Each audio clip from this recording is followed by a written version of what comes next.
नमस्तेऽस्तु महामाये श्रीपीठे सुरपूजिते शङ्खचक्रगदाहस्ते महालक्ष्मी नमोऽस्तुते। नमस्ते गरुडारूढे डोलासुरभयङ्करी सर्वपापहरे देवी महालक्ष्मी नमोऽस्तुते।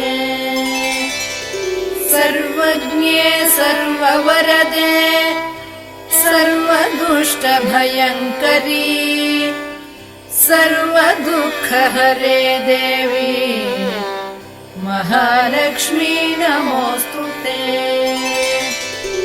सिद्धिबुद्धिप्रदे देवी भुक्तिमुक्तिप्रदायिनी